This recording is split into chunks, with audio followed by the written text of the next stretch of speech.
খেলার স্কোর ঘোষণা করবে এবং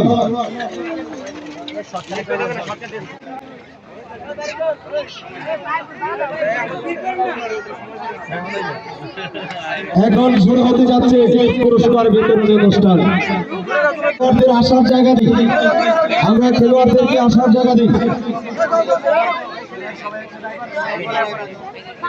অক্লান্ত পরিশ্রম করে দিগন্ত প্রিমিয়ার লিগের সেই টুর্নামেন্টটি শেষ করেছেন। আর এর মধ্যে আছেন আমাদের